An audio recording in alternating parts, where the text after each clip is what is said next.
Oh, well. Another victory, ladies and gentlemen. Another victory. And yes, we've dragged Mozza back in for tonight's live to suffer the pain of that defeat today. Anyway, all good fun and jokes aside. Evening to you all. Carl, how are we feeling after that victory today? Oh, is it frozen? Carl is frozen. No, you're completely delayed there for some reason. Don't say Restream's got to kick off again tonight. Good old Restream. Over the moon. Another top class performance. Nice to see a decent game at Home Park. I think we're slowly but surely turning the corner now. It reminded me very much like the Peterborough game.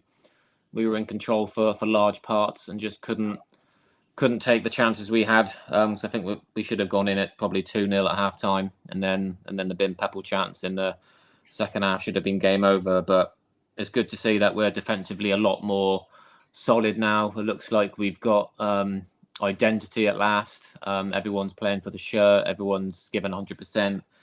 The last few games, I can't really think of many players at all that have put in bad performances. They're all playing for each other. Confidence is growing. Cleverly starting to get a smile on his face. And the Feckle Green Army are now shouting Cleverly, LA. So there you go. Funny how the tables turn. Andy, how are you feeling? Relief, if anything, mate. I said the last 15, 20 minutes, it was Luton trying to sort of push for a goal, weren't they? And almost got it near the end, thanks to Hazard saving it. But yeah, I'm okay. I'm glad we've got to get the points over the line for us, pushing up the league now. Good. And Gavin, in hospitality, how was the vibe there today after the game? Splendid. Very upbeat. 340, I think, in hospitality today. 5 match sponsors. It was like we're back in the champ. Beating Luton. Standard. Yeah, and that was really good. Really good. I've enjoyed. Thank you, Michael Hawkes. I always have to fake it. The only one on this whole podcast who was cleverly in all the way through. It was quite nice today to read some of our listeners and commentators who have been thoroughly pissing their bed wet through over the last few months. I knew I'm going to be long. On a sixpence and saying, you were right all along, Gav. No, they weren't saying that at all. They were just saying they're now sold back to Cleverly ball, which is really nice, actually, all joking aside. He's worked his nuts off, I reckon, to get us where we are. He's got some players to play with now, and rightfully so. The Devonport end gave him a bit of a serenade at the end of the game with a few quite sickening. I hate all this shit now. Nonsense with all the. I don't know who started that, whichever manager did, but they were a knob. But yeah, really good. Very, very happy, buddy. Good. There's going to be lots to talk about tonight, folks. And Mozza, just quickly then to start us from yourself, just sum it up in a few words. How are you feeling immediately after that? I hate Cleverly. I'm not going to lie to you guys. Right. Well, what we'll do is We'll get his thoughts in a minute. Fair play to him for coming on. So, right, the comments are flying in. Let's get the show properly up and running. So, Plymouth Argyle made it not only back-to-back victories over Luton this season, but back-to-back wins at Home Park finally. Tom Cleverley's unchanged lineup delivered another solid performance, and Brendan Galloway getting the only goal of the game and his back-to-back goals at home. Plymouth Argyle not just unbeaten in 2026. We're unbeaten in the last 6 games in all competitions. There were some injury concerns, though, today, but the win sees Argyle move to 14th, but still 6 points off the playoffs.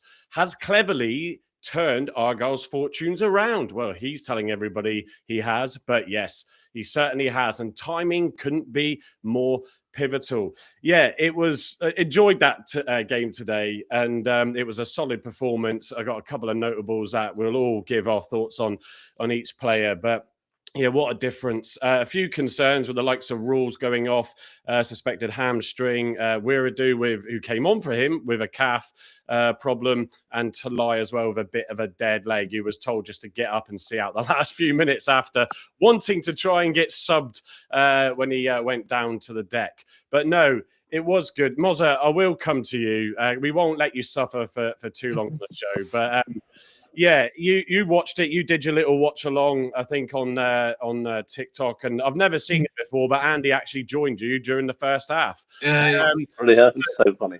So we said in the lobby just then that it's almost like Wiltshire's trying to play that old Arsenal style of getting it out from the back and trying to break forward quickly, but it just doesn't. He doesn't have the players for it, does he? But how did you sum up your performance in that game today? I think the first half was shocking. Second half, we looked like we've turned up a corner. We looked more attacking with the substitution that we brought on in the 60th or 70th minute. I think it was Morris that came on 70th minute. And then finally, we looked like we were trying to hit the door, and unfortunately, we can't score. So I feel like it was a good result for you guys, and but I'm just a bit annoyed about our away form because we go to on Tuesday against Huddersfield. So yeah. Is that am I right? Someone said to me today you haven't won away since November something. Yeah, as I said yesterday, we haven't won a game away since November, so it would have been nice to turn up today and the players to turn up today, but I don't think a lot of them turn up until it's too late, basically. And obviously, Jack Wilshire's a little bit to blame, but mostly it's about the recruitment team and everything else, and the lack of investment and the bad decisions that the board have done. So yeah, and we're just, I don't know, we're just looking like we got all these strikers, but are they fit? Can they score a goal? And yeah. It's so Mozza's sounding so much like we were not that long ago, gents. Yeah, very depressed. It's a big. I mean, Andy, you sort of speak to Mozza a lot on TikToks where you do your live. So if anybody else is on there, go check out Andy. I don't think he's ever off it, so you can catch him at any time of the day, morning, noon, and night. Nah, I'm joking. But it's we've suffered it, Andy, haven't we? And we said on Thursday night that Luton's form has been inconsistent. They still, are up there. But it was a good dominant performance by us that really just stopped them from being able to create today. Yeah, it was a great performance. Again, the last sort of 15, 20 minutes was a bit squeaky bum time because I thought Luton were coming back into the game. I think once we brought Caleb Watts on, we sort of our shape had to sort of change a bit, didn't it? With Rolls going off and Wiradou going off, so we had no sort of midfield general there. So we had to sit deeper, and that invited play on. But on the turning away, Mark, I think Cleds is doing well and turning us around and pushing us forward now. Great. Yeah, no, absolutely. Gavin, anything you'd like to sort of give Mozza any sliver of hope from Luton today? Keep the faith, son. Keep the faith. We all, well, when I say we all did, I did. It comes good. You've made a couple of good. The guy you put on the right wing, by the way, he's terrifying. Yeah. He is terrifyingly good. There was one point where there were 4 defenders around him, and he still got a beautiful crossing with his right foot. If you've got someone who can actually put the ball away, give the ball to him. Mate, we could do as I think it was a game against Reading or something. We had like we won the game on XG, and then was like, I do not give a fudge about XG. I don't care. Literally. But I don't know. Just it is what it is. Like people blame Wilshere. Wilshere is not to blame. He's a small portion of the bigger problem. Similar to what is basically what I was having a chat with Andy, and obviously Andy was having questions about hit the board with you guys and everything else. You know what I mean? We have the same problems. If you can get 1 or 2 runs, wins on your belt on the bounce, it comes, and that's what we've had. We've had a bit of momentum.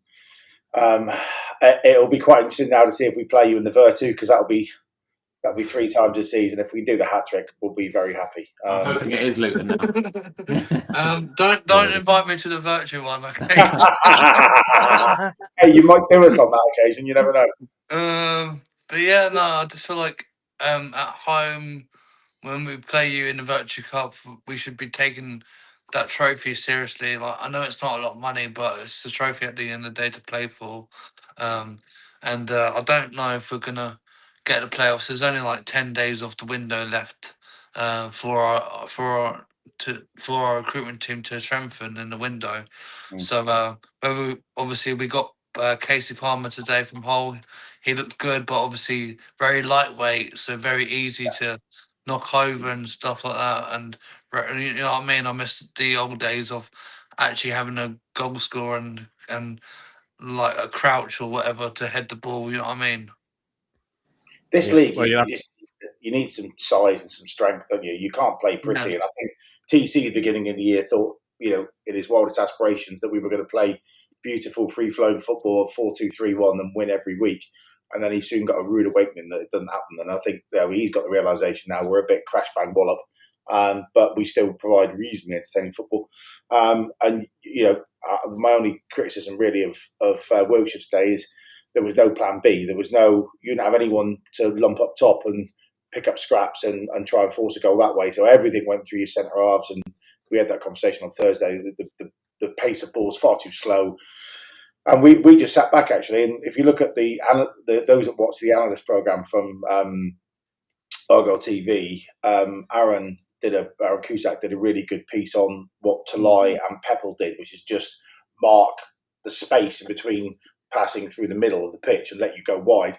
That's exactly what we did today, and you just had no ideas until we started getting knackered. And that was that you need a plan B in this league, because you can't play through the thirds pretty, because the teams just don't let you. And there's just too many brutes in the middle of midfield in this league that will just hack you to pieces. It also doesn't help, as I said yesterday, when we play like a Naismith, it will look really slow, and we need to really quick tempo to pass around, pass around and move and everything else. So obviously Naismith really slows the game down. So for me, he shouldn't be captain. For me, it should be Clark, and Naismith can go on the bench. And obviously, as I said yesterday, if we went 1-0 up, then we could have bought Naismith and gone defensive. But we need to be hitting the ground running, and we need to be shown on the front foot, and we need to create opportunities in the first half as well as the second half, not just turn up whenever, because it was very similar to the Exeter game, but we turned up and we created chances, we just couldn't finish, unlike Exeter. Yeah, I tell you what I'll do. I'm just going to bring up the stats from the game. Sort of, again, Argyle with low possession, but not really letting Luton, create too much with the ball, but pressing them and forcing them back at times, was happening again today. But 33% to Argyle, 67% then to Luton today. XG-wise, 1.94 it was to Argyle, 1.36 to Luton. They did have some chances and 2 brilliant saves from Hazard, and that one right at the death, which I've got a clip to show you later as well. Total shots was 16 and 13 to Luton. Shots on target, 6 to Argyle, 3 to Luton, 5 big chances and 2 to Luton. So where we got, possession-wise, accurate passes-wise, 56% for Argyle and 77, which is relevant to the amount of possession overall. Fouls committed, 15 and 14 respectfully, and corners-wise, 6-5. One of the things that was notable is I just felt the ref was more harsh on the Argyle players with the yellow cards than he was on the Luton ones. And I'll read some of the comments out in a minute, but there was a few that were clipping Talai left, right, and centre, and he doesn't seem to be. For me was the one on Curtis when he got fouled and we had a free kick. Then he booked Curtis. Was that something that he said? Do you think? Yeah, it was. I've been fouled. You should book him. And he booked. But then the Luton player did that after someone was fouled in the second half. It's just there's no consistency, is there? No consistency at all. Mate, the referees in this league is shocking. As I said Remember when you came to Kenilworth Road and we had a penalty and it shouldn't have been a pen, and I said to Andy that we got given a pen, and I said, oh, we didn't deserve it, and we didn't get anything from that game because obviously we didn't deserve to. It's very similar to today where we didn't deserve to get anything from the game. Never mind if the ref's on our side or not. If the referee's on our side and we still can't win a game, it's problems. No, that's it. So, I tell you what, Mozza, we'll let you go. Appreciate you coming on after the defeat, but we'll quite happily thank you for the Virtue, mate. Stephen. See you in the Virtue Cup, guys. See you at Wembley. Cheers, buddy. Thanks again, mate. Bye. Mate. Right, I am going to go to the comments because there's lots flooding in, so I want to catch up with some of them. Alex at Argyle was in early saying, evening all, what a win. I said 1-0, mastermind at predictions. Yeah, absolutely. We'll take it, whatever. Baz in the Cloud, evening to you. Decent performance. Hope to lie and rules are okay. Got a good feeling about the playoffs. Yeah, there's no reason why not, but lucky we get this win because it is still 6 points behind that final place. Stephen Cooper, evening to you. I spoke to Talai after. He has a bandage on his right leg. Hope he is okay. He drove home in his Swiss Jeep. It is a dead leg that he got, so fingers crossed. But will he be fit for Tuesday? We'll discuss that in a mo. Let's hope he's got an automatic. Sorry? Said, let's hope he's got an automatic. Oh, dead God, leg. Right, okay. Come on, sorry, Carl disrupted me with his jokes. I nearly got my wish of Matty scoring against Luton, said just a Jana. It was so close for both his attempts. He should have taken that one first time. Michael Hawks, evening all. Great result for Argyle. You lost today, did you? I can't remember. I haven't looked. Did they? Two each in the end. 2 each. They drew Reading. Right. Okay. Thank you. Evening, Paul Bailey. He says to everybody, we've also got, as I scroll down, VW Coco's in tonight. Evening. He says, Andy Bekalik says, good evening, fellow Janners. Ruby and me, here we go, says Andy. Come on, you greens there. Matt Montgomery, TC left grinning like a Cheshire cat after leaving the Hatters mad with the points remaining at the Greens Wonderland. Nikki also says, hello, everyone. Argo 83, evening, Wets, he says. Good to see you back in. Are you back from your holiday now and your hot tub abroad, Argo 83? Chris Bernard says, evening to you. Great result today. Shame about the injuries. Chance for others to step up to the mark. VW Coco also says, with Rules and Wiradoo off injured, we definitely need a midfielder in this week, plus a defender and a striker, he says. Dad the Jana with ole, ole, Tom Cleverly. Argyle Tweets is back in evening, chaps, and maybe turning, I hear, with your thoughts on Cleverly now. But it is a turnaround and it is happening. And at the end of the day, thank God it is too. Barn Park Green says, evening all, a few points. That game should have been put to bed inside 65 minutes, if not inside 45 minutes. 100% need another attacker. We will see the board's ambition stroke finances this next week. With no rules, signings are needed. Damien Goodall says, we are back, baby. Yeah, love that. In capitals too. Spicy Wedges is in as well tonight. Evening, lads. Evening to you. Nicholas G, he says, good win today. Hope Rules is not out for too long. Let me just keep scrolling down. And Alex, who's also retweeted, and thank you to those that have done that on X. Push for the playoffs with lots of green hearts going on. Debbie Firth, and just before I read your comment out, your mug is now complete. I have to get the wife to do it, and it's not a short process, but it's done now, so that'll be out in the post to you very soon. Block 9 hoodie and your Block 9 mug. She says, evening all, hope you're all smiling apart from Mozza. Sorry, mate. Green Army. Yeah, fair play to him, though, for coming on. Ronan Curtis is a real quality addition. How he wasn't getting a game at Port Vale is beyond me. Well, their loss is our gain. And as someone said on X earlier, what a bit of business selling Mumba for $1 million and signing a player like him. Barn Park Greens also says defense isn't the issue so much now, but I don't believe we have a top 6 budget. 800k profit made, but nothing else doesn't suggest we are in a great position to spend on players. We will see. I'm going to have to take a breath because there is so many more comments. Andrew T, Pepple's #1 fan, is also in the house as well tonight. Who else have we got? I'm just trying. Oh, Colonel85 did remind me in his post earlier. It is the Tom Cleverly. I forget who's with him. Is it Nance? That's it, at the Cornish Supporters Club. on, and I can't remember the date, but it's in February. I think it's the first or second week of Feb. So he just wanted to remind everybody of that. Right, I'm going to stop and take a breath. Carl, come back to you. So, yeah, really good, strong performances all round. The standout for me, and there were some good ones, was actually Ross today, because I thought he was just phenomenal. But yeah, what were your thoughts on who stood out for you in that game today? Galloway, again. Yeah, it seems to be. I think his injury seemed to be behind him now. I don't want to tempt fate, but I think he's learnt to deal with his body now. Maybe he knows when not to push certain times in games to risk pulling up with injuries. But he seems to be the fittest he's been ever since he's been in the club. He looks fitter. He goes all game. He doesn't stop running. His tackling is on point. He's great in the air. He's popping up with goals now. Our set pieces are getting a lot better. That's probably because we've got someone decent on the end of a corner now that can whip a ball in. Yeah, Ross, again, impressive. I wouldn't have said that probably 6 to 8 weeks ago. I thought he looked a bit weak. I think he got shoved off the ball quite a few times in home games, which led to goals. But recently, he's really come on. He looks more physical. He looks stronger. He looks like he's leading from the back now. And he seems to just win everything in the air. He's dominant, and him and Mitchell together are forming a nice little partnership. And I do worry your little mate when he gets fit. Dear bless his soul, that he's going to struggle to get back in the team, because I think them two are really good together. With Galloway on the left hand side again. Now we're getting Mackenzie back next week.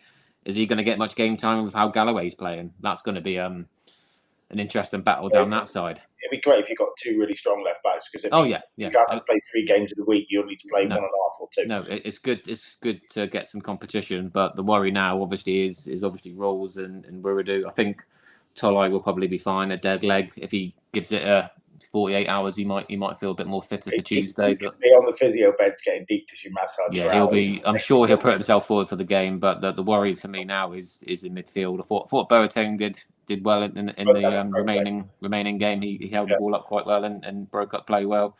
I thought he looked a bit less. What's the word I'm looking for? Less. We didn't press as much when Watts came on. I thought he went a bit more. That's because the whole team defensively, which is understandable. But he still had a solid game. Put in some solid tackles. But I think our problem going forward now is hopefully we can get another centre midfielder in. I don't think we'll get one in before Tuesday, but we need one in pretty quickly. And I still wouldn't be hesitant in looking for another striker. I'm just worried that if we do pick up another injury, we're going to be a bit light up top. But I think that might be asking for too much. I think if we get a centre back and a centre mid, that will probably be it. Yeah. No, I mean, Andy, the game, you wondered if the game was going to change when obviously Rawls dropped to the deck. You could see from even where we're sat, he was, feeling his back fight. And yes, ARGYLE 83, that's what's in there. So why not celebrate and have a shandy tonight? The drink responsibly, though. So yeah, it was a bit unnerving. You think, ooh, but Wiradoo has come really good of late, in his more favoured position. I did feel we had a couple of chances, I think, directly after it, but we did look a little bit more open, but we managed it okay. But yeah, what a big loss he could be, if depending on how bad that hamstring is. Yeah, I mean, he was great at the early stages of the game, wasn't there? When he run like hell, didn't he? And yeah, it could have been so different if we stayed on. We might have gone on, pushed on for a couple more goals. Who knows? But yeah, towards the end, I did had one of my turns. That's mate. That was heart wrenching because I thought going to bang it at the back of the net last minute and share the points. But yeah, was there anybody who anyone that you want to shout out that stood out for you in that game today, Andy? So many. Do you know what? It's the unsung hero again, Mitch. Mitchell back on the line there, clearing one up the line. I know it wasn't anywhere near the line, but yeah, it's going in, put it that way.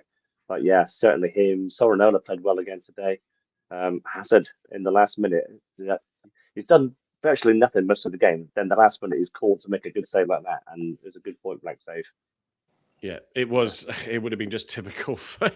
I mean, the rub of the green, as we say at times. Well, that was definitely it, because that was right on the whistle, and you could see the way the players went round to him after the ref blew up there. It was incredible. I did pit a video. I caught the final whistle in that moment, and Carl also pit one out on the socials as well. So it was great. Just, I mean, even Ross actually at the end was just like, you could tell that he felt like he had an absolutely awesome game, and he let it all out at the end. You can tell he's had a good game when his shorts are literally caked in brown stuff.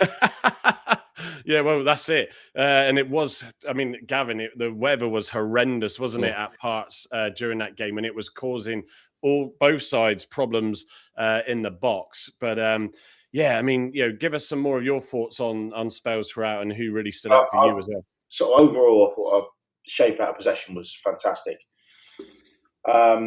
We pushed at the right time. I have to say, Matti Saranola's timing of his press, they sort of tucked him in to keep it tight through the middle, because that's what if you remember the Aaron Kusat thing about playing through the middle, they kind of said, like, you can have the width of the pitch, and bless them, they played into the trap so many times. It went across the back four. As soon as it got to the right back, Matti was gone. And the real timing and the intensity of the press for about 60 minutes was bang on the money. I absolutely crapped my pants, I have to say, talking about brown shorts. When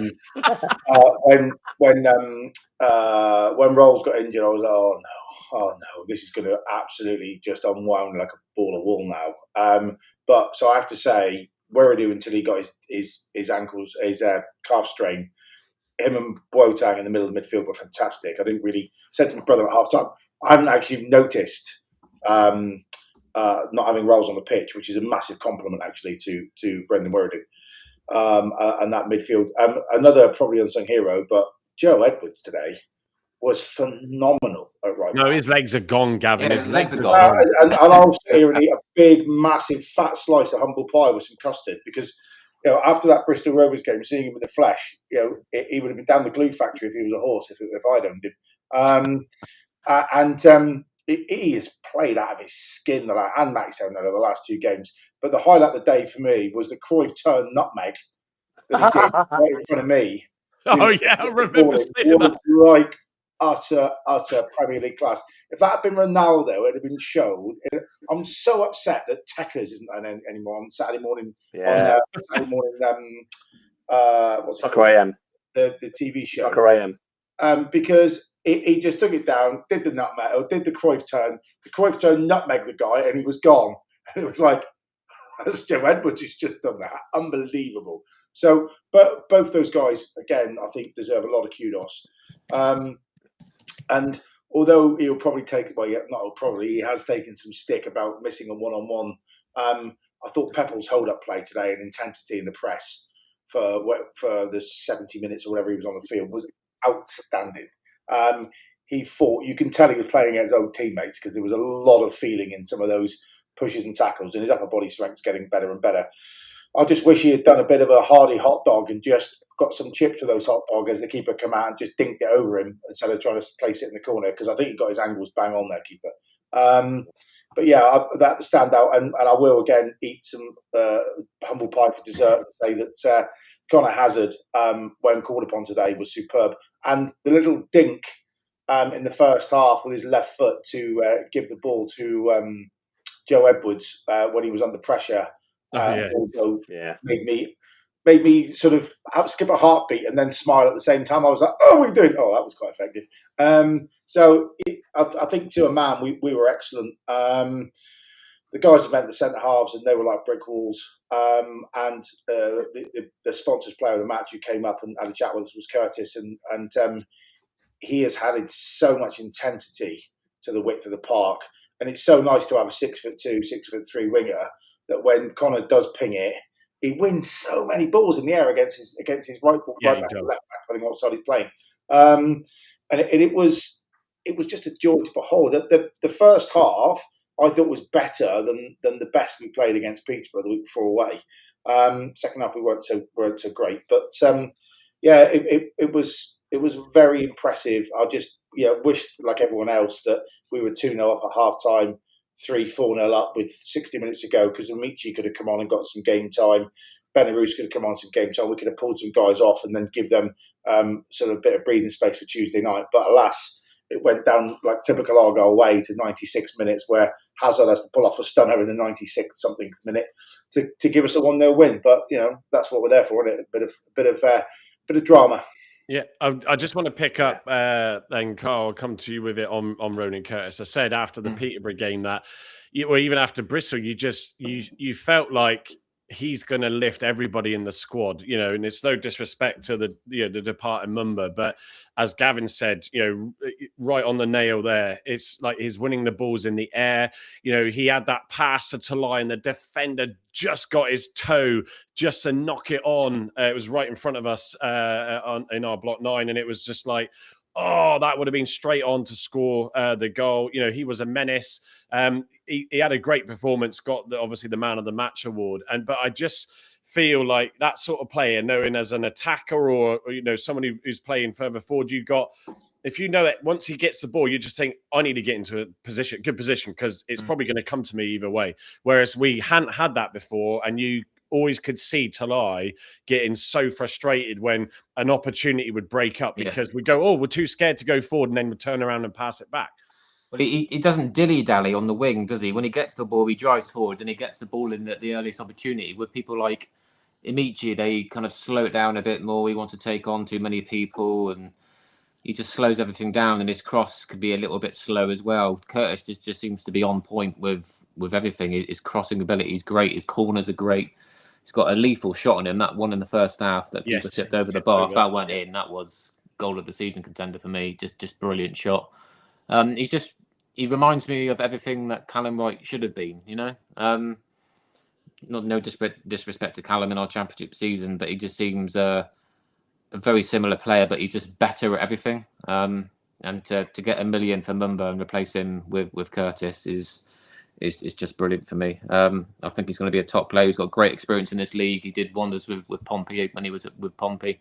Yes, he wasn't great at Port Vale, but then Port Vale were a struggling team, and it's probably hard to get confidence in a team that's losing every week. So obviously coming down here, he's a breath of fresh air for him. And he's playing in a winning team now that's got confidence. And I think when Dale gets himself fit as well, Dale can play on the left wing. I think having them two either side with Rawls when he's fit and potentially Ibrahim when he's fit is going to be, I think would be a force to be reckoned with. But really impressed with Curtis. Really impressed. Yeah, and he seems to be, he didn't have a good time, as he said. I'm just going to bring the player ratings up as well to go through those.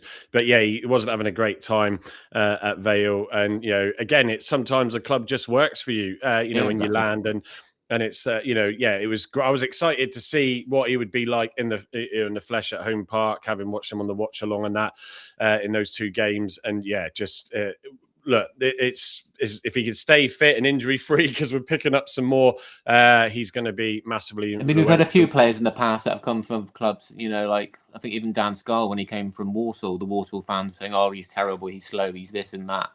Players that come here, we just seem to, a lot of the time, we seem to improve them. Yeah, well, Whittaker, Mumba was one of those as well. Whittaker now leading goal scorer for Middlesbrough, scored again today in their 3-1 victory. So. Let's bring in that extra cash. I wonder if someone will come in for him in Jan, or we'll get someone when they go up. So I'll just read out a couple of comments first, actually. Colonel85 saying Curtis is a great signing and will grow. I see Callum Wright scored again for Lowe's team today. Mark says it's the experience of these players that know the game that is paying off now. Yep. They know what to do without worrying about coaching. It comes naturally to them. I think that's a brilliant point. Benny Van Life says, I liked how the players celebrated at the final whistle, and there was a Luton player half dead on the floor between them. Love that. That was probably the Connor Hazard when they ran over to Connor, because they did clat together when he tried to knock that ball in at the death. Simon Fisher says, evening lads, loving the all-round positivity and progress we have made since a month ago. Things clicking and hope it may continue. Alex at Argyle also said, Kono85, the keeper spread his body. This is in relation to the Peppel missed opportunity. He spread his body well as far as he could. It was a harder finish than you'd think, but yes, he should have scored.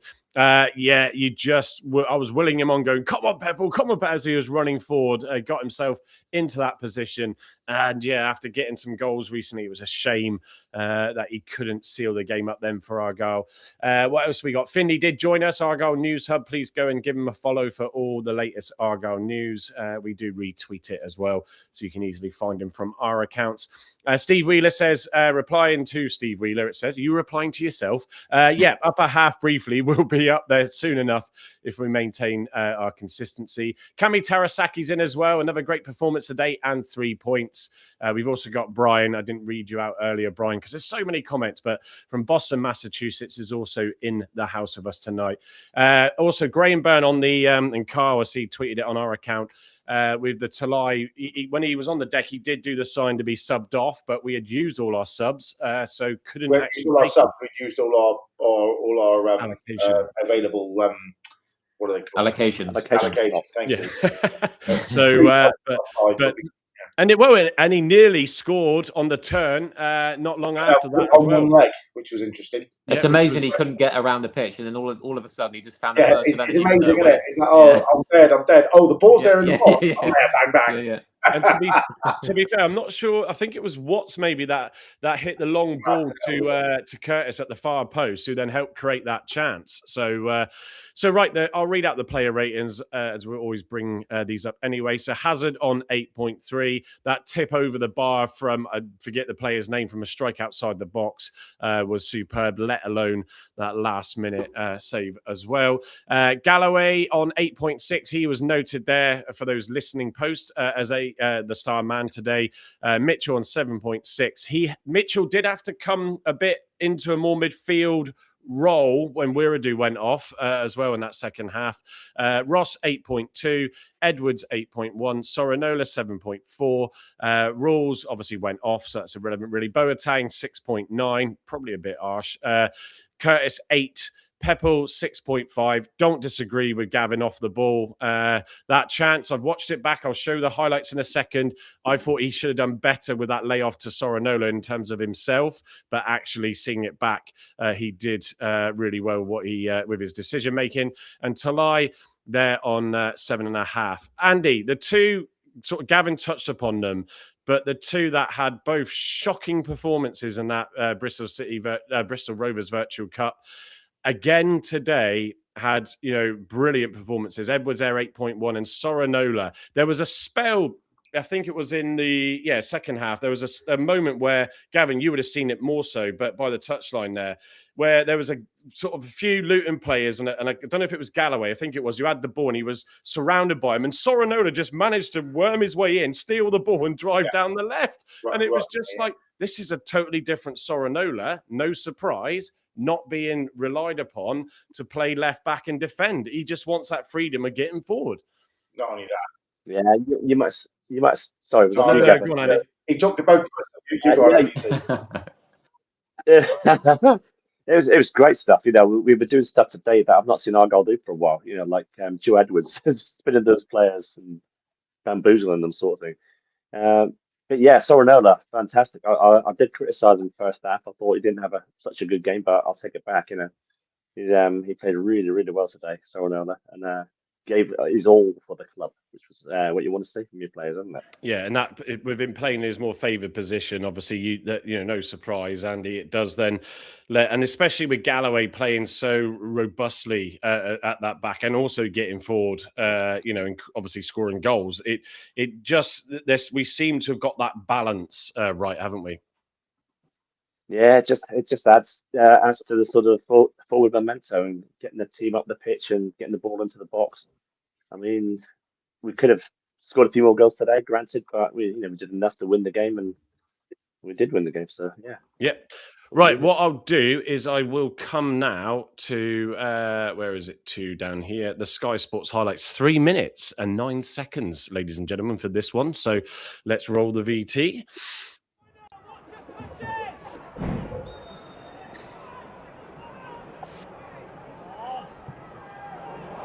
Again, Sorinola with that ball in, so he's been pitting some great crosses in again. I think it's Sorinola. So feel sorry for Mitch. That goal just won't come with it. Headed forward. towards Talai, and here's a great opportunity for Peppel. Holding it up well, here's Sorinola, must be. Oh, it's saved on the line brilliantly. You'll see the replay. I thought he should have taken it himself, but actually the way he receives the ball, shields the defender away from him. It's a good pass, a great pass. Got a score there. Yeah, he does. And now Talai, space to turn. Curtis. Here's the shot. Plenty of options in the area here for Curtis. Will go for goal himself, and it's off the bar.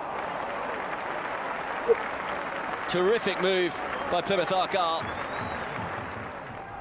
That's Whittaker-esque. Good header by Boat. Graham Carey. Nearly drops for Peppel. That wasn't a bad effort either. What a shot it is. Well, he got the power behind it. Not quite the accuracy. Was, but we'll see now. Thunderbolt of a hit. Way wide. You want that to flick off? Yeah. Forward from the This is a fantastic save initially, but oh, well, went the in. near post and very nearly in, and now it is in. And Argyle do lead. What was their goal? Brandon Galloway, who's got it? Don't know. The fact that he pulled off a great save and his teammates couldn't keep the other ball out. Oh, I think this is the save from Hazard. There's a chance for Too much space to run into the... He's going to have a shot at goal and not too far away from finding the top corner. In fact, it was a brilliant save from Hazard. He's a good player. That's a good save, actually.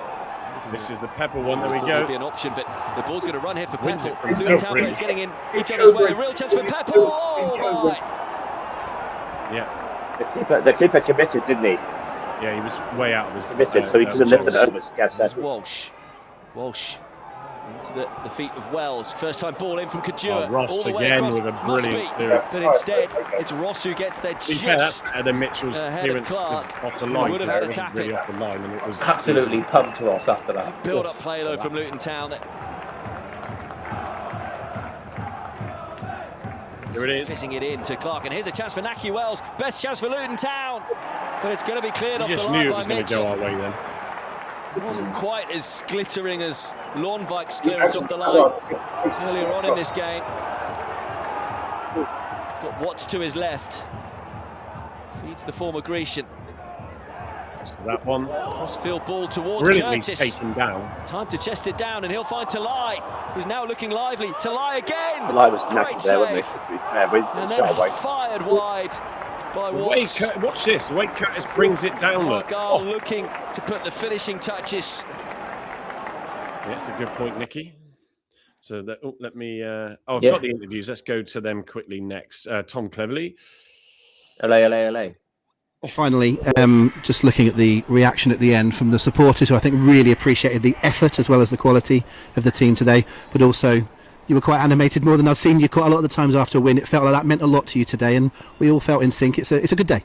Absolutely, yeah. Nothing to do with my rivalry with Luton. It was absolutely how important this game was for us, and to show up in a really important game the way we did was so pleasing. We've got momentum. We don't take that for granted, how well supported we are and how well followed we are across the country. We have to work hard to keep that, but if we can really connect with the supporters and keep this, then we've got a good chance. Yeah, there we go. Good chance of. Well, it's not me cutting it off. Kind of before we get into the game, how does it feel that nice clean sheet and a victory at home? Yes, delighted. I think it was well deserved from everyone. The performance from all the boys in front of me was outstanding to a man, so I think it's what we deserve today. We've not long finished talking to the head coach Tom Cleverley and reflected on the fact that that's now 3 consecutive clean sheets in the league. That's always something to build on, but for you very nicely put the credit in front of everyone else, but you made some great saves to help to that today. As a goalkeeper, just nice to see that 0 on the score sheet all the time, isn't it? Yeah, can't complain with it, to be honest. Look, we know we've started the season off and we think we're building up a wee bit of rhythm now, and the fans getting behind us today were outstanding as well, which always gives us that little bit of momentum when things are going tough, and to make a few great saves today always helps. So it's a good performance all around. Yeah, I don't know why it clips it for the last word or so, but I do have Harvey's video, which I'll come to in a second. But yeah, I mean, it is, we said it against Peterborough. We've given Hazard a bit of stick and wanting to see a bit more of Ashby Hammond. But again, everything is relative to how well that back line plays. And, once you know that you've got the defence and let alone the midfield doing everything they can to, control the game and keep the threat out, as long as you can do what you can do when you need to do it. And he did that 2 or 3 occasions today. then that's brilliant. So three clean sheets for him. Ads Taylor saying so many more chances that we need to put away. Good work around the pitch today, but we are also converting probably better than we ever have done with that when we see those XGs of late. Go on, Hazard. Give Gavin a smile, says Matt Montgomery. Stephen Cooper, player rumours are still, I think we still in for Curtis Nelson. He's gone somewhere else. He went. MK Dons. Yeah, come on, Stephen. Keep up with the news. Keep up. I saw earlier that Jatta didn't go to Bradford, so he's still at Notts County then. Yeah, I thought he went today for Notts County and won in the game. Yeah, interesting. I think it might have been also. Apologies if it wasn't Matt that said earlier with the point you brought up on Thursday, Gavin, about Tijani and just giving him a short term. He's gone on loan as well to another club. Has he? Right. Okay. Fair enough. First division. The Harmer Harold says, good evening. Another 3 points. Are we talking playoffs now? Well, yeah, why not?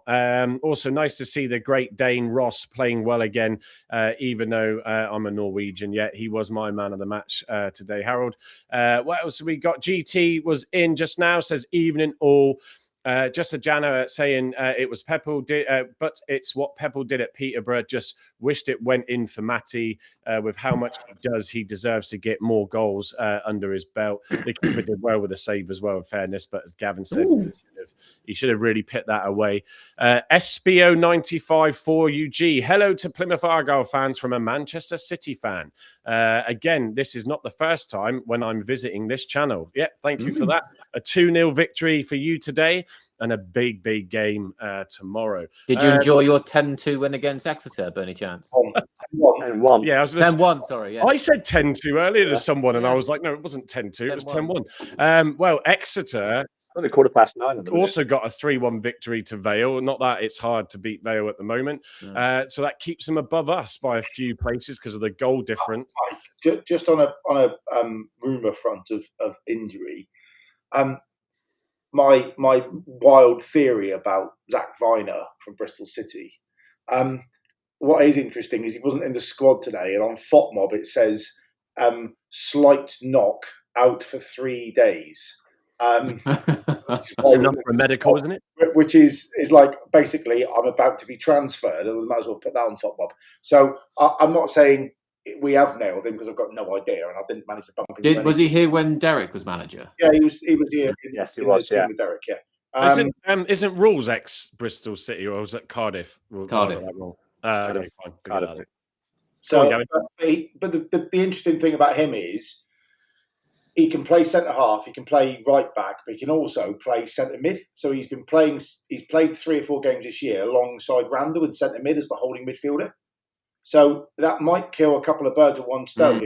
If we sign him and we need to chuck him in the middle of the park and just do the Rolls roll, he's only 28 as well. I thought he was older than that, but he's not. He's 28.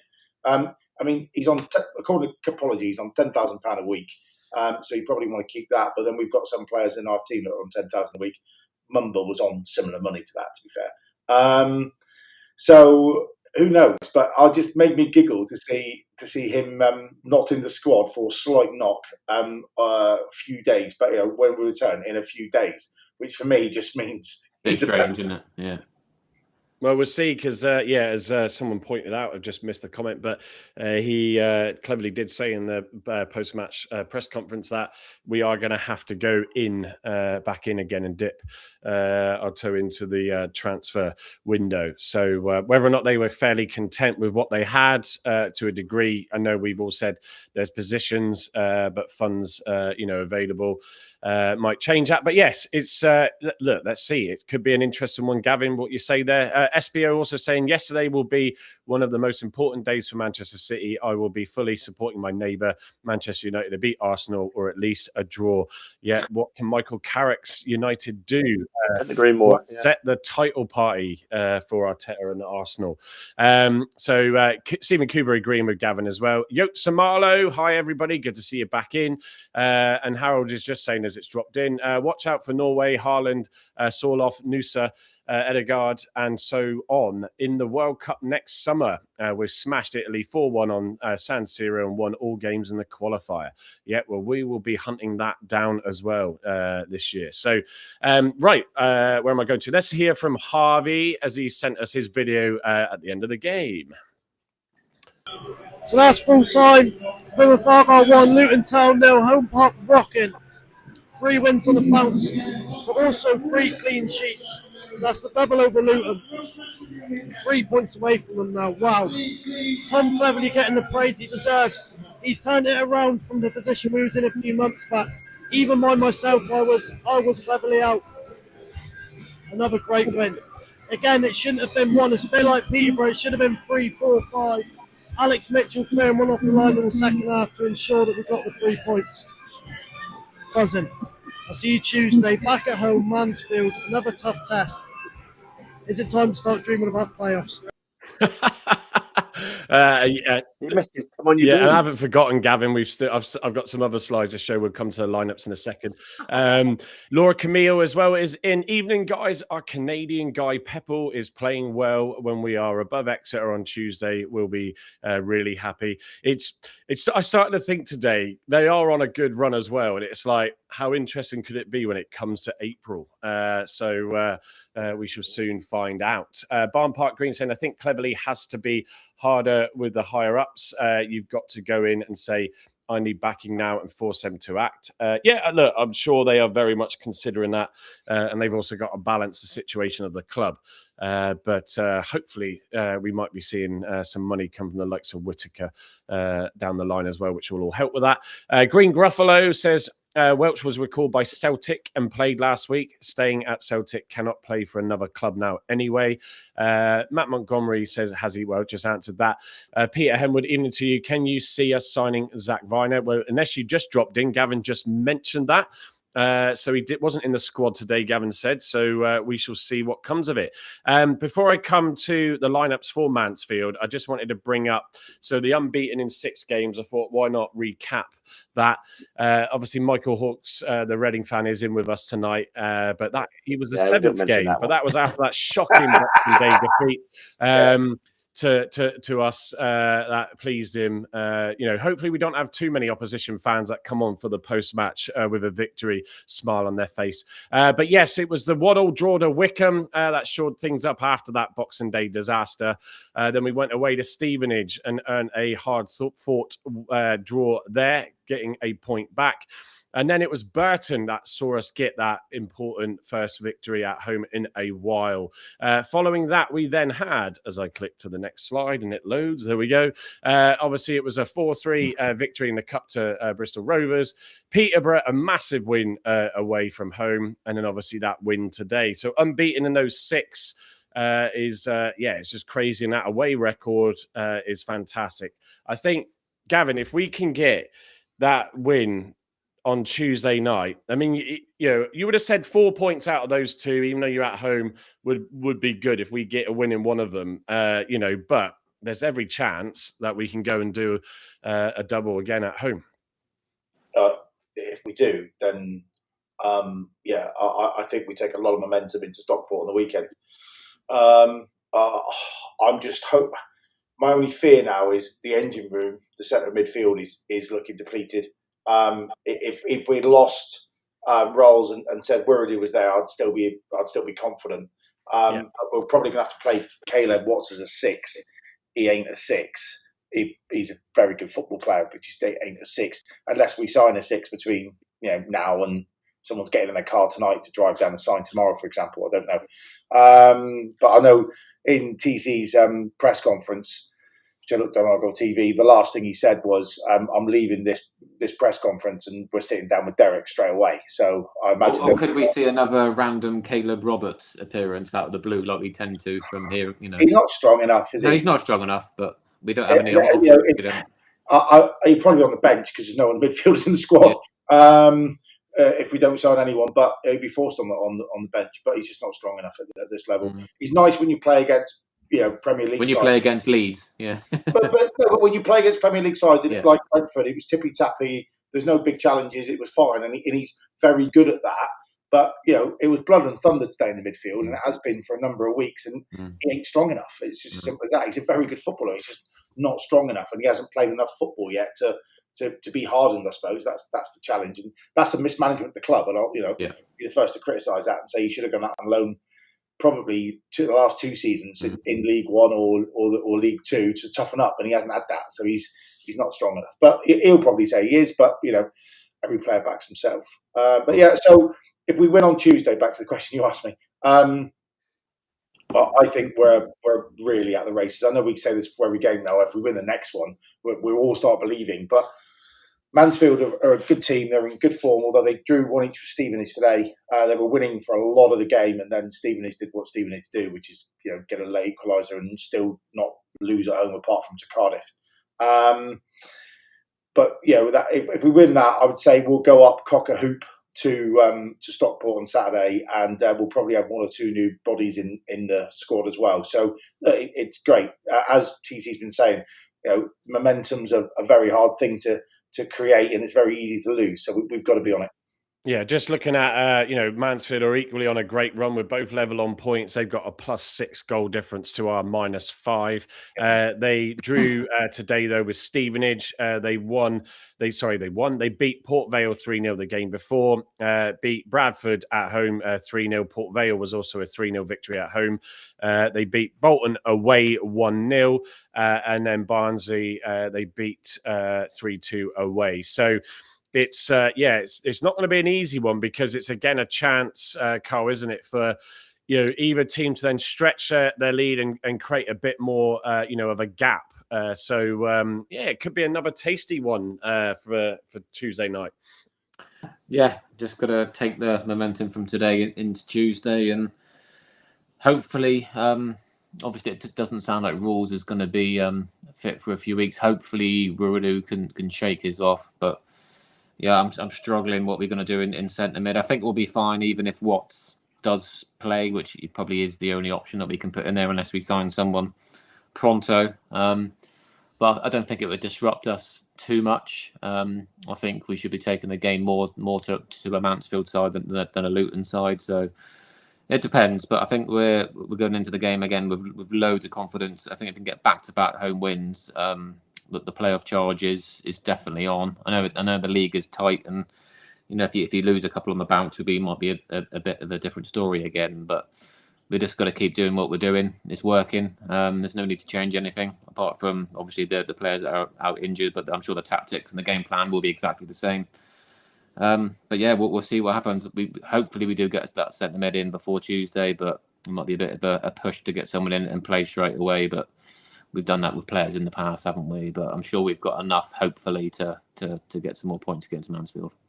Yeah, no, and just while I remember, we've got a lot of you watching in from YouTube and X tonight, so thank you for that. If you are on YouTube and you haven't subscribed to the channel, well, firstly, why not? And just go and press that subscribe button. And, of course, the bell to remind you when we go live. It is normally every Thursday at 8:30 and every Saturday, like now, for the post-match at 8:32.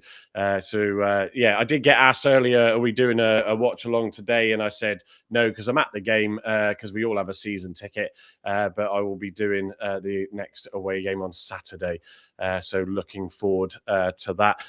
Just sort of looking at Mansfield's away form in their last sort of 5 games. They are sort of up there in 9th in that league position for their away form. So yes, it's going to be an interesting one. I think we'll see. We'll have to be switched on. I mean, Andy, like Carl and Gavin has said, the midfield is a concern. Obviously, Talai, as I think it was Stephen Cooper reminded us, could be a doubt. Gavin's got 2 lineups, factoring that in. There is going to be a bit more work done, but I think that back 4, just needs to play it smart, and we might see a game where we just try and control things again off the ball and hold our shape to try and prevent any threat where we can.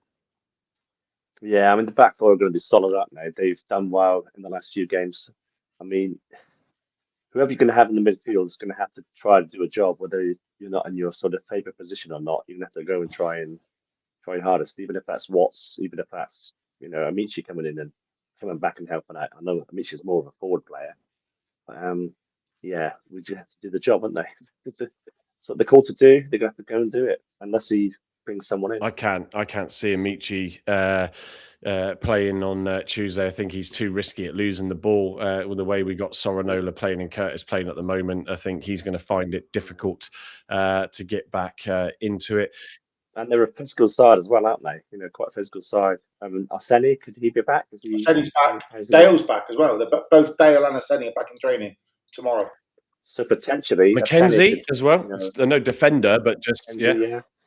It's if we have to switch it around a little bit, couldn't he?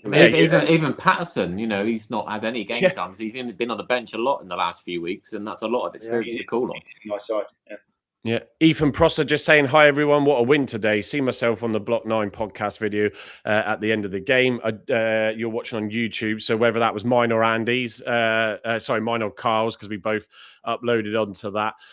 But yeah, it was a great win for sure. Let me just read a couple more comments. Andy, Ruby and me says, I think we got enough in hand to beat Mansfield, but we do have some tough games coming up.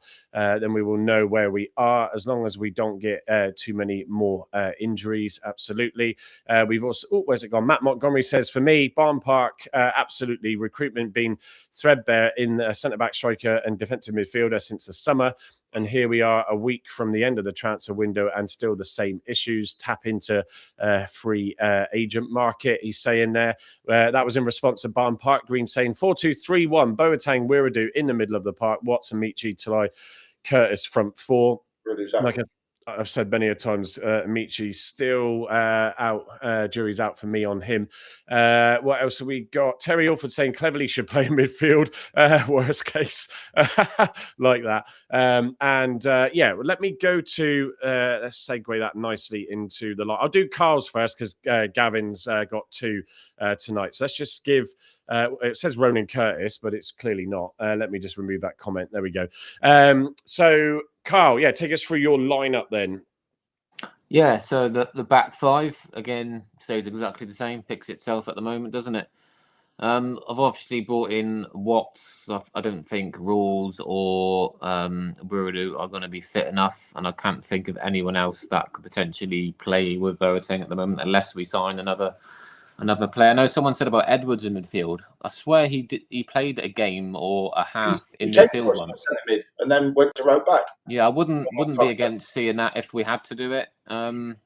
Again, someone said Such. Again, if we bring nobody in, is it worth a look doing that? I don't know. Maybe, possibly. He had a good game when he came off the bench in the last 20 minutes. He did. He's physical. He likes to tackle. So potentially we could do that. Obviously, Curtis and Sorinola on the wings, and I've just gone with Talai, hoping that the dead leg will become better. Talai and Pepper up front. Because again, if Talai's injured, what do we do then? Do we bring Watts up with Pepper as a false nine? But then who do we play in centre mid? So that's the conundrum at the moment. Unless Arseni's fit enough to start, but I think that's again a bit much. Probably after being out for several weeks. So yeah. Just Andrew T saying that's why Edwards is a number 8. What I was just going to say, so as I'd segue then to Gavin's, he's got 2 because of the Talai situation, but also Gavin, the disappointing thing for Cleverly will be the fact of obviously getting those injuries with those 3 players, because then he can't continue with the same lineup and an unchanged lineup, which he's stuck with today. So he's got no choice now to mix it up. So tell us what you would do with your team selection version 1. So I've changed formation slightly. So I've gone 4-2-3-1, not 4-4-2. It could quite easily be 4-5-1 out of possession, which is what we went to at the back end of the play today. Although I think I actually played with the back 5. So obviously Connor and goal, Galloway, Mitchell, Ross, and Edwards staying as the back 4. I think Carl hit the nail on the head there. They're undroppable at the minute, all of them, to a man. So I've gone 2 holding midfielders in 2 6s, Boateng and Watts. Which will give Watts, when we're in possession, a bit of more freedom to go forward and have Boateng sitting in front of the back 4 to protect them on the counter. And then I've gone 3 in midfield. So I've brought Patterson into the side and gone Matti Sorinola on the left, Ronan Curtis on the right, and then Jamie Patterson in behind Talai if his dead leg lets him put the shirt on and start the game. So for me, it's about having someone there who can pick a pass. Again, experience, because we're losing Rowles, who's got a gazillion games under his belt and playing Premier League and Championship most of his career. So it's just trying to bring that old head back in. From what I've seen of Patterson, he's done very well. He picks a good pass. He never really loses the ball. No, yeah, he can hold it up. He holds it up really well. The other thing I thought about, but it's probably too soon, was to maybe move Curtis in one and play Dale on the right. But Dale's come back from injury. You can't expect him to start a game in that high tempo at home to Mansfield. So, but with Dale on the bench and us sending on the bench and Pepper on the bench, we've got some good firepower and some experience, I suppose. But so that's what I've gone there. And then the other lineup, if you want to flick it over, is exactly the same, but it plays Pepper up top instead of Talai if Talai's injured. And if that's the case, then it probably plays into Patterson's game far more, because Pepper will hold it up and look to lay it back to Patterson, who will then bomb in Curtis or Sorinola on the overlap. So it's not ideal, but without a proper midfield general or an experienced centre midfielder like we're really replacing Rowles, that's what I've gone with. Yeah, I think I just look at the comments. You've got Matty H44 saying expect to see a Senny feature Tuesday. I do. Peppel also did look a little bit leg heavy at the end, and sometimes you like these back-to-back Saturday, Tuesday games when you're on a good positive run of form. But certainly, if it was a week gap, it would be good for Talai's dead leg and Peppel alone. Andy, Ruby and me saying, who's called Andy, that's why I say it like that, not to trigger to Andy, but Tegan Finney says is nice and fresh.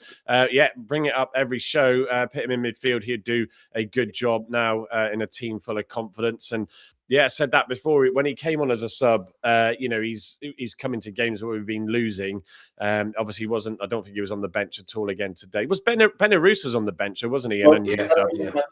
Yeah, so there's, we got Benarous as an option there as well if players need to move around a little bit. So there is that. Brian Pinarata saying, Gavin, your second lineup is better. We should rest Talai. That's the other side to it. Yeah, you don't want to make that dead leg any worse. So if it was bandaged up as well when he left the ground, I think we're going to not see him, if I'm honest, Tuesday night.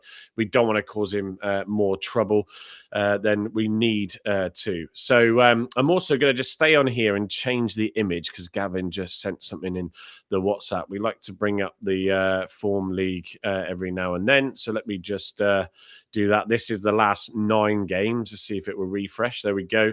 I know it's a bit of a squint, but it does have us second still to Lincoln. So the last time we looked at this, I think I had the last 8 games or something.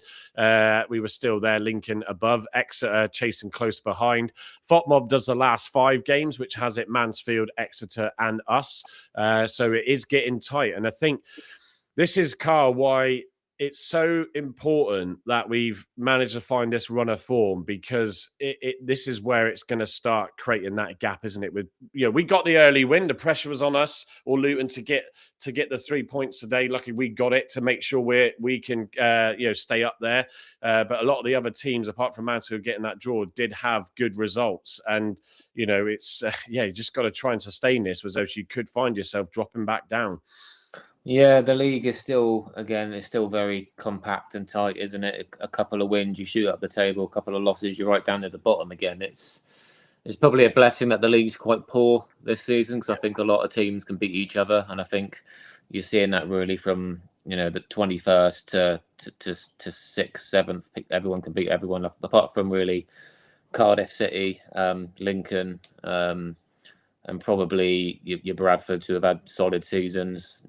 I think the league is quite the way open. Even Bolton have been up and down a lot recently. Obviously, Luton's form has been poor. Wickham had a good upturn in results when they changed their manager, but again have tailed off the last few weeks. Again, same with Wigan, they're up and down. So back-to-back wins does a lot in this league, and I think if you can pick up another 3 points on Tuesday, then hopefully we'll then start to break into the the top half.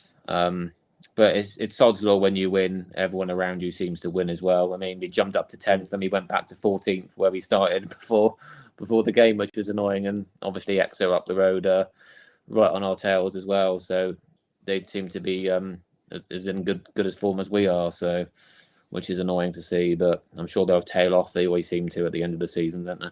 Well, that's the you just hit the nail on the head. It's a poor league. You can't write anybody off, and yes, everybody else around us won, but more importantly, we got our 3 points in that lunchtime kickoff, and that's all you can do in that situation. Ben Collins saying Caleb Roberts, Carl and Gavin did touch upon him just earlier. Ben, pay attention, man. Come on, get some coffee. I wouldn't be against it, but like Gavin said, is he strong enough? Probably not. No. He hasn't got the physical appearance yet, has he? But I wouldn't be totally against it. And Gavin, you're on mute. Yeah. That's not a bad thing. I mean, if you want, no, let him carry on. Gavin, have you pressed the red button on your microphone? There we go. I was just saying, Cole, that he's the only natural 6 we've got left fit. Yeah. So if he's ever going to be good enough, the other argument could be we just got to throw him in and then exactly. If you're not going to play him in incidences like this, loan him out. Simple as that. Oh yeah, that is spot on. That is absolutely spot on. Yeah, exactly. It's the same with Teague and Finn. We got to do something with these lads, and if not, will they go out on loan come the end of the window? Matt Montgomery did say earlier. I think Seb Campbell. Anyone? Injured. I think he's got an injury, isn't he? That's a bigger risk than Caleb Roberts. Caleb Roberts. Yeah. I'd rather have Roberts in there, really. At least Roberts leads the game or two, didn't he? Yeah. Well, look, we might have to call on some of the youth. And as I read out just now, I forget who it is, but the fact that when they were playing positive, it was Andy, sorry, from Ruby and me. When we're playing positive, there's a chance that some of those could come in and do it. Sorry, watching Dolly Parton on TV telly as well. Working 9 to 5. Apparently, she wrote her song "Orange in the Stream" when she was in the bathroom. Yeah, exactly. Andrew T saying it's not Leeds away. Roberts will be okay. Right, fair enough. Right, just as we slowly start to come to a wrap up. Obviously, looking at the other fixtures. So after Mansfield, it is Stockport County on the Saturday. Just excited for the watch along for that because I think again that's going to be another good game. Andy, any sort of thoughts you've seen of Stockport and what you think that game might end up being like? I think our away form says it all. We could go and win up at Stockport. We beat them at Home Park already, haven't we? So who's to say we can't go up there and get a win with Tolly coming back into the side maybe after his dead leg? Yeah, going to pinch the 3 points up there. And could it end our January of 2026? Can we remain unbeaten?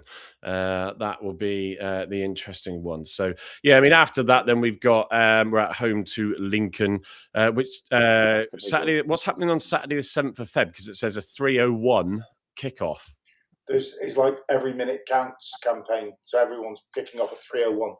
Right, brilliant. Thank you for that, Gavin. So that answers that. Yeah, and then it's either then it is to the virtual trophy. It still says on FOTMob Luton Town / Swindon Town. Wouldn't it be funny if we do play Luton again? And, I know it's a few weeks away, that Lincoln game, but that's going to be a marker, I think, of where we're going to end up this season. It'll be a real test because Lincoln have been brilliant, haven't they? Been absolutely brilliant. Yeah, and the good thing is, to be fair, our away form is better, but obviously now we're picking up good results and performances at home. I think it's also the end of the window effectively then, isn't it, Carl? So it's that first game where you all know where you are with players, unless you get any frees. So, it's going to put a marker down. And by that time, you'd hopefully have a fully fit Aseni, fully fit Dale, and then probably Ibrahim's not far off that. So... Andrew T says, I'm sure it's British Heart Foundation Day, which is then the every minute counts. Matt Montgomery saying, love to Maria Huahan in on training sessions with the men's team and vice versa to share views and technical ideas. Let's just actually quickly, Gavin, do you want to just go through who they've got tomorrow as well for their game? Billericay Town, or Billericay, Essex, mate, who are bottom of the league and played every game and lost every game. We beat them down here in the summer 9-0. It was the Sunday after the Cardiff game, because I remember watching it from my hotel room in Cardiff, going, "Oh, this is fun." 9-0. So they should win. They should win comfortably tomorrow. I think they win the game first and then try and plough a bit of an old rugby mentality. Win the game first, then score 4 tries. Will still we win the game first and try and get as many goals as you can to try and kick on and up their goal average. But they should win comfortably tomorrow. Yeah, good. And if you weren't with us on Thursday night, this is a good time to segue to what we're doing with regards to the Argyle women's team. So we had Heather Hughes join us on Thursday night. Heather does manage our Plymouth Argyle Women's Supporters Club and has started to probably get involved with providing some social content as well. So that's something she's new to doing, but is really excited to bring more of that. And she's going to join us every Thursday to give us a summary of that match as well, or the game. So looking forward to that. Again, we said it before, we want to bring you more and more things where we can on the show. And also, just a reminder, because we got a lot of you in again tonight, which has been great. Thank you. If you've got anything Argyle related or a story that you want us to note and bring up in any way, then just drop us either a DM on our X channel, or you can email us block9podcast@gmail.com and we'll happily get involved. So yeah, and you can see that side. There we go. I'm mirrored, so I always get confused. You can see the QR code is our Block 9 Patreon. So if you want to, come and become a member, you can either just join for free on there, or you can pay for one of the memberships on there that just help fund what we do for you all here. But so look, a really, really good show again tonight. Of course, it helps when it's a really positive turn of events at the moment. And Cleverly's interview with with the Daily Mail, that caused an interesting mix of reactions. You didn't even say that. Did they spin the headline completely on its head? Did they? Not the Daily Fail doing sensation. Surely. No, of course, never, Gavin, never. But either way you look at it, as many of you said in the comments, and the guys have said tonight, you can see it in that little interview I showed as well. His smile is just, he's happy and fist pumping at the end to the Devonport end. He has gone through the mill. So fair play to him, and it's good because whatever you thought before, we just all wanted it to turn around, and it seems to be doing. Has Gavin said anything about him being TC in? Because I can't remember if he was muted earlier when he said that, or if he was actually live.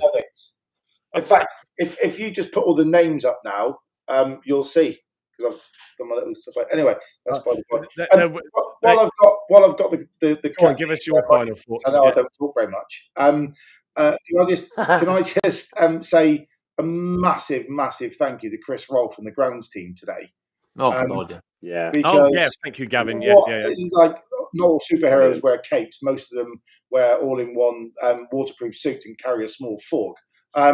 Those blokes today have pulled it out of their backside, right, in such a big way to get that pitch playable. And as we walked through the door with the monsoon happening and the forced tails and all that shite, I just thought, I don't want to look at the pitch. Looked out the window and went, oh, that looks exceptionally playable. And the warm-ups with the keepers, when they were pinging it round, it was just, the ball was beautifully going to. I know it cleared up and it dried up and all that. Do you know if we had the covers on, or did they not even bother? No, the drainage is that good. The drainage, because obviously now they've got these special drainage tanks in there underneath the soil, was absolutely, it was apparently like a torrent coming through the ground and out and into their storage tanks. So that the sprinklers won't need any mains water for some considerable time, one would assume. But just to say, I think Chris Rolfe and the team there, who have got soaked wet through and have been looking at this weather all week, when they've managed to cut and mark and all that kind of stuff on that pitch and keep it in good nick, I just thought it was a phenomenal effort. So Thank you. And it held Good shout, spot on, Gavin, and it held up as well throughout the game. Held up brilliantly, yeah. Yeah, so even with Matthias Ross wearing half of it on his shorts, as Carl said earlier, we do. I have no idea if he would be watching, but if anybody knows him, he doesn't accept DMs on X, but he is on there. We would love to get him on to discuss, what it takes, because one of the other sort of segments we've always wanted to try and do is give a few insights into Home Park. So with Heather, we will hopefully get some of the women's team on in some way as well on one of the lives.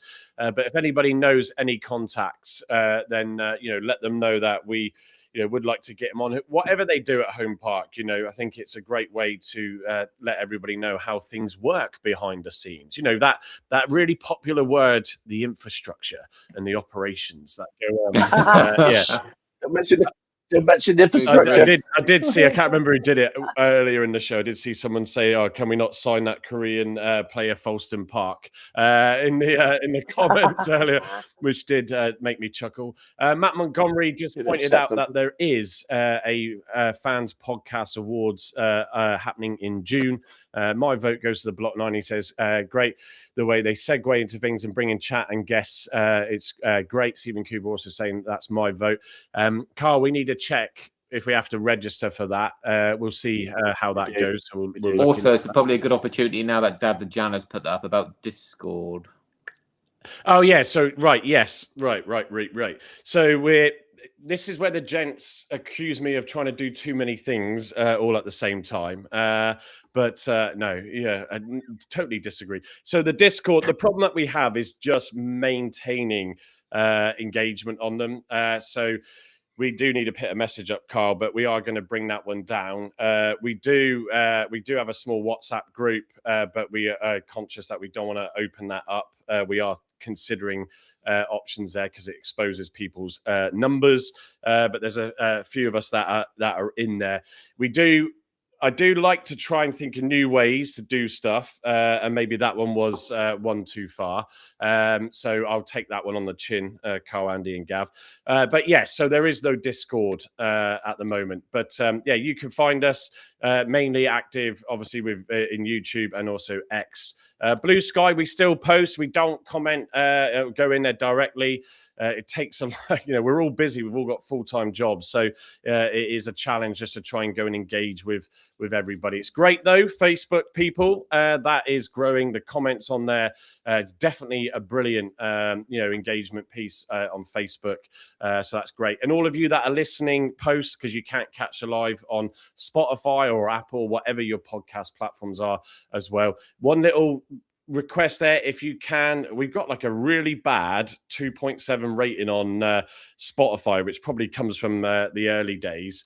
Gavin's got a fan on there though, even into your Martin. Yeah, if you can go in there, like what I did there, if you can go on there and give us a review, and honest, I'm not asking you to go and just give everything a 5-star on whatever podcast platform you're on.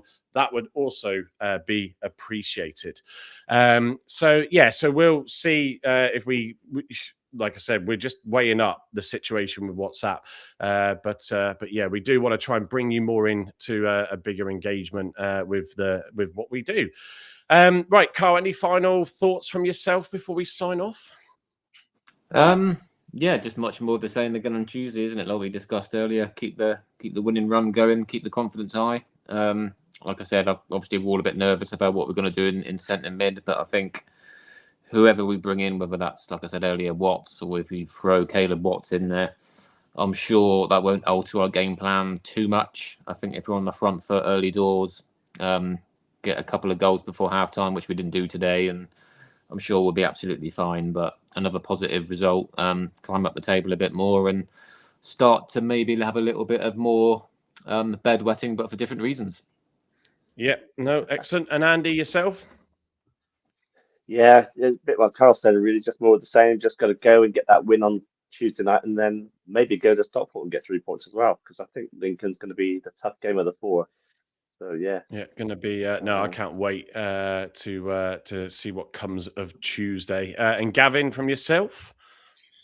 I just hope and pray for the medical team, the physiotherapy team, the recovery team to get our wounded, knackered, and very sore bodies back in some kind of shape by 7:45 on Tuesday night. Especially, I think all need to say a little prayer tonight for Tolly to try and get that leg healed. Because I think if we get him in on Tuesday, then we possibly could play 4-4-2 with Pepper up top. But yeah, it's going to be tough. And also, let's pray for Derek Adams, who's going to bring in a fantastic holding midfielder for us between now and Tuesday, and he'll go straight into the squad, which means he'll have to sign by Monday lunchtime at 12 o'clock, which is a big ask. So, Derek, I'm no doubt you're still at your desk with the only light on in Home Park, making phone calls, emails, and pulling the yogurt pot string to the other directors of football around the Football League trying to get someone in for us. So that's all I'm going to say. Yeah, no, excellent. I was just trying to look up, and Larry, your comment just caught my eye. We won't be doing a watch along Tuesday because we're at home, so the watch along will be on Saturday. I was trying to find it, bless him, on, and I probably just can't see it on Finley's Argyle's new news hub. But can someone please pull the rabbit out of the hat and just remind us of the youngster that that Argyle young player that came into the news earlier this week? Anyone? Oh God, it's not off the top of my head. Is it 14 or 15-year-old, isn't it? 14. Yeah, 14. another player that's garnering a lot of interest. Put him in the squad today, but I don't think you're physically allowed to. But I just wanted to give him a shout out. I thought I'll quickly go and look on it on Finley's page, and I couldn't see it. Ads Taylor says, "Great vlog again, guys. Looking forward to any new content. Good luck on Tuesday, lads. Come on, you Greens. Another great podcast," says Brian Pinaretta. Yeah, I did see Matt Montgomery say we need to knock a certain person, a certain podcast off who brag about their bronze award yet don't read out fan interactions. They do display it, but look, we just do what we do, and that's why we want to bring you the show that we bring you rather than worry about anybody else's. But a certain person gets a bit excited on our account on X and likes to retweet everything. I wonder who that is. I only retweet the stuff that I agree with. Yeah, that's fair. That's fair. He does get excited. So if you see the odd Trump comment in the... if it's anti-Trump, then I've slipped the count. You know, right? you know that is... if I'm hammering ICE for murdering innocent civilians, yeah, exactly. On account, I've slipped and put the wrong account on. I'll apologise for that in advance. I want to apologise for the message. I'll apologise doing it through the forum of. Yeah, he does. If you wake up on a morning and you see about 300 retweets in your feed from Gavin, he's been on one on X. But yeah, look, folks, for me, it's just to say, yeah, brilliant victory today. And it's good to see so much buzz around Home Park and positivity. It's good to get it back. And the playoffs. And even automatics is not beyond us. Argo83 says, I'm banned from Argyle Life just for bedwetting. GT saying 6 points off Luton ain't bad. How can you be banned for bedwetting on Argyle Life? That takes some doing. It's the fucking epicenter of bedwetting. And Joe is one of my good friends, right? But Joe Bell, not the beer, the man, is one of my good friends. But that is the epicenter of bedwetting. So Argo83, what the hell have you done to out bedwet all the bedwetters? That's phenomenal. You need to tell us. Drop me in here. Anyway, on that note, thank you to everybody for tuning in tonight, and for those of you that are and do get to the end on your podcast platform. From all of us, we'll see you Tuesday. Take care, guys.